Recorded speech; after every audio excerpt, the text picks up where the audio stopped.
Kita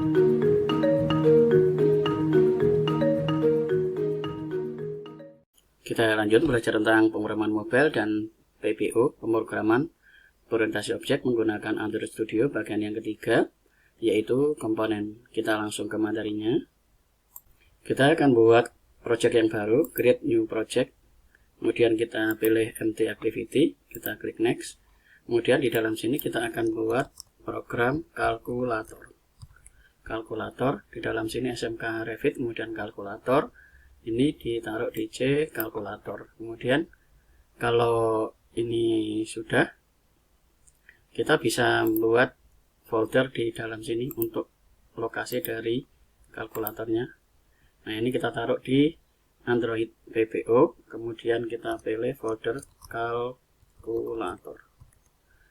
Kemudian kalau ini sudah COM SMK Revit kalkulator, nama aplikasinya, kemudian ini COM ini digunakan untuk pencarian di dalam Play Store. Di dalam Play Store misalnya ini SMK Revit, ini digunakan sebagai nama dari developer dan ini aplikasinya. Jadi contohnya kalau saya ketik di dalam sini touchstand, nah kita enter, maka di sini akan keluar semua yang dibuat oleh touchstand ini. Jadi touchstand games ini akan keluar semua yang dibuat oleh touchstand. Nah, ini nama gamenya beda-beda, tetapi di dalam sini developernya sama. Jadi com.touchstand ini. Kalau ini kita pakai SMK Revit. Kalau ini sudah, kita bisa jangan lupa ini ke Java. Kemudian kita pilih Android SDK-nya. Kita pakai Android 5.1 yaitu Lollipop. Kita klik finish. Kemudian kita tunggu sampai selesai disiapkan oleh Android. Folder project yang sudah dibuat di dalam sini ada Android PBO, ini folder kalkulator yang sudah kita buat. Di dalam sini ada Gradle, ada ID, ada app, ada Gradle dalam app ini, ada source. Kemudian di dalam sini ada main, ada Java, com, ini SMK Revit kalkulator. Ini ada main activity. Main activity, kemudian di dalam sini juga ada res, ada untuk layout-layoutnya ada di dalam folder res, sementara yang ada di dalam sini adalah Java-nya. Jadi di dalam Android itu ada layout dan ada Java, ada codingnya, ada frontnya, ada backnya. Nah, backnya ini menggunakan Java. Kemudian kita ke dalam Android lagi, di dalam sini ini sudah selesai.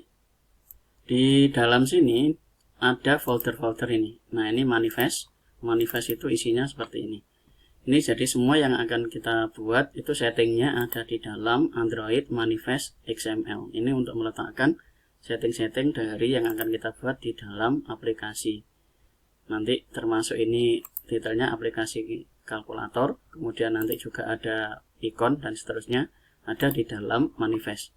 Kemudian untuk coding atau backend-nya ada di dalam Java. Java dalam sini ada main activity .java. Ini codingnya kita buat di dalam main activity.java.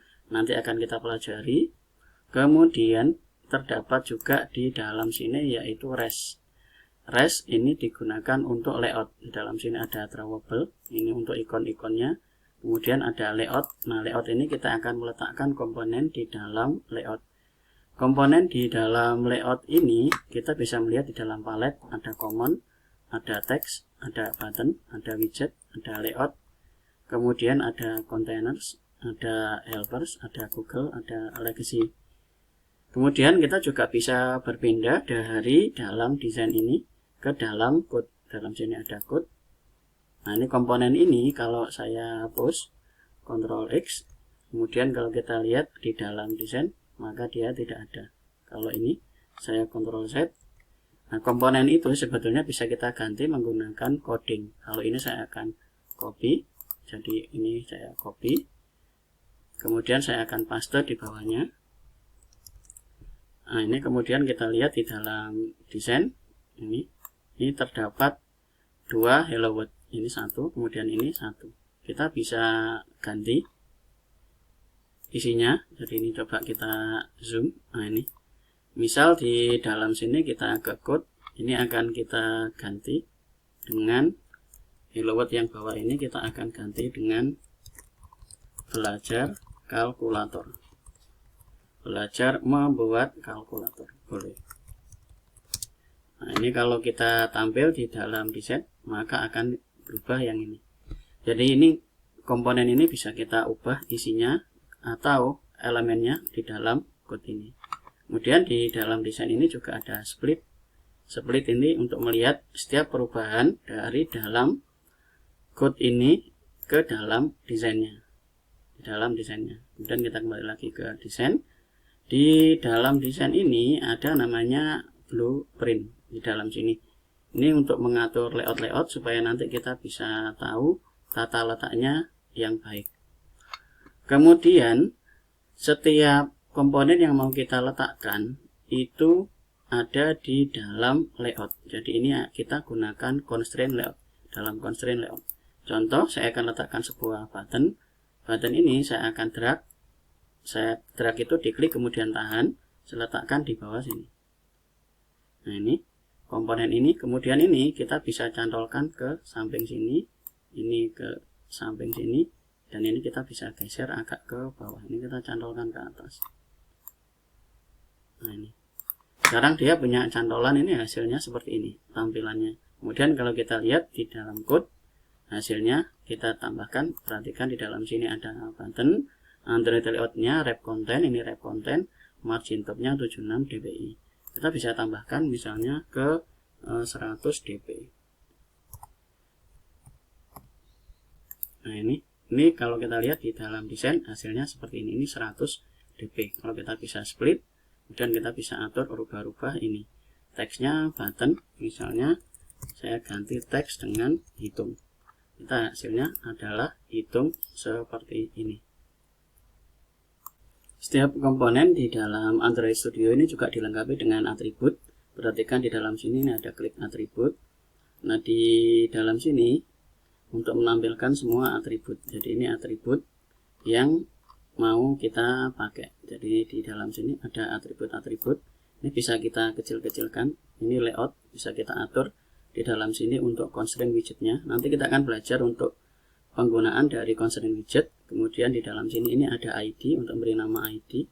Misalnya kita buat btn hitung. btn hitung.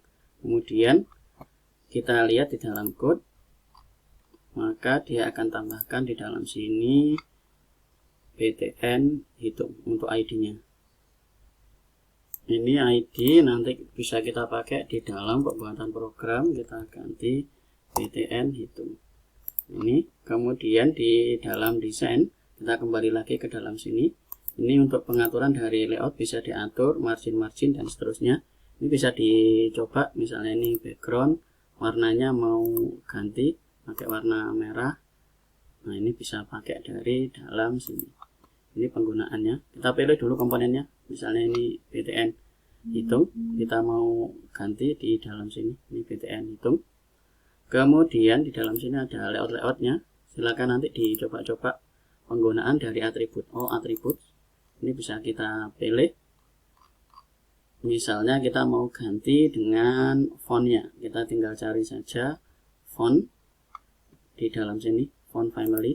Kita tinggal pilih mau pakai casual atau pakai apa. Nah, ini dalam sini. Nanti dia akan berubah. Nah, ini. Jadi kita bisa ganti menggunakan atribut-atribut dari komponen. Silakan dicoba. Jadi ada beberapa atribut yang bisa kita pakai untuk mengatur dari komponen yang kita buat. Caranya ya kita tinggal kita klik dalam sini, kita pilih, kita aktifkan. Kemudian kita bisa ganti dari atribut ininya, komponen ini. Jadi misalnya ini mau kita ganti fontnya. Mau kita ganti di dalam sini, kita cari font. Nah, ini font family, kita bisa ganti dalam sini, serif black. Kemudian kalau ini sudah, bisa kita kecilkan lagi. Ini bisa kita minimize. Kemudian kita coba tes. Pastikan sebelum tes ini terdeteksi. Jadi saya menggunakan emulator, saya akan jalankan tes. Kemudian kita akan lihat hasil dari komponen yang sudah kita pasang. Kita lihat di dalam nox-nya. Ini hasil dari yang sudah kita buat, ada hitung, ada hello world, ada belajar membuat kalkulator. Jadi dalam sini ini ada tulisan dari kalkulator. Nah, itu saja materi tentang komponen, dan kita belajar untuk menggunakan atribut. Nanti silakan dicoba sendiri untuk mengatur dari atribut dan meletakkan komponen. Kita lanjut ke materi berikutnya. Terima kasih.